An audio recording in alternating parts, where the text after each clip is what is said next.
अस्सलाम वालेकुम दोस्तों, हमारे चैनल शाइन और टीवी को सब्सक्राइब करें और नीचे दिए गए बेल आइकन को भी क्लिक करें ताकि हर नया वीडियो आपको सबसे पहले मिल सके। तो आज हम बात करेंगे इंडिया के शहर मुंबई में मौजूद हाजी अली दरगाह की। कोई जगह दुनिया में इतनी पाक होती है कि लोग मजहब की दीवार तोड़कर भी खींचे चले आते हैं। ऐसी ही जगहों में से एक इंडिया के शहर मुंबई में मौजूद हाजी अली की दरगाह है। हिंदू हो या मुस्लिम, यहाँ पर सभी लोग दुआ मांगने आते हैं। ये कोई आम जगह नहीं बल्कि किसी मोजिज़े से कम नहीं। हाजी अली दरगाह अली शाह बुखारी की है। यहाँ पर हर किसी की मन्नत पूरी होती है। अल्लाह सबका भला चाहता है और किसी को भी मायूस नहीं लौटाता। मुंबई के वर्ली में मौजूद इस दरगाह को 15वीं सदी में बनाया गया था। इसकी खास बात यह है कि इसे जमीन से लगभग 500 गज की दूरी पर समुंदर में बनाया गया है और यहाँ तक पहुँचने के लिए एक पुल को बनाया गया है। ये पुल दोनों तरफ से समुंदर से घिरा हुआ है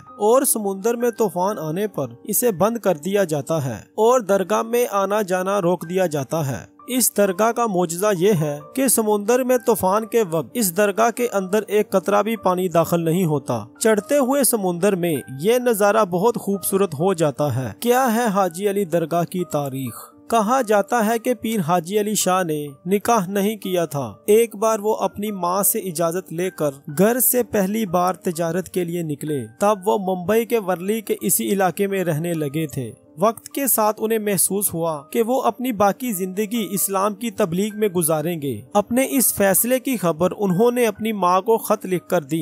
अपनी सारी दौलत वो गरीबों को बांटकर इस्लाम की तबलीग के लिए निकल पड़े। सब दुनियादारी छोड़कर हाजी अली सबसे पहले हज के सफर पर गए, मगर बदकिस्मती से इस सफर के दौरान उनकी मौत हो गई। कहा जाता है कि उनकी आखिरी ख्वाहिश थी कि उन्हें दफनाया ना जाए बल्कि समुंदर में बहा दिया जाए। उनके लोगों ने ऐसा ही किया और उनका ताबूत अरब के समुंदर से होता हुआ मुंबई के इसी जगह पर आकर एक चट्टान से टकराकर रुक गया। हैरान करने वाली बात यह है कि इतनी दूरी तय करने के दौरान ताबूत ना तो कहीं डूबा और ना ही कहीं रुका। इसलिए जहां उनका ताबूत रुका उसी जगह पर उनकी याद में दरगाह बनाई गई। माना जाता है कि समुंदर आज भी हाजी अली शाह को अपने दायरे में रहकर सलाम करता है और इसका एक कतरा भी दरगाह के अंदर नहीं जाता। दोस्तों, आज की वीडियो में बस इतना ही। उम्मीद है कि आपको वीडियो पसंद आई। अपने व्यूज कमेंट सेक्शन में शेयर करें, वीडियो को लाइक और शेयर भी करें और हमारे चैनल को सब्सक्राइब करना बिल्कुल ना भूलें। मिलते रहेंगे नई वीडियोस के साथ।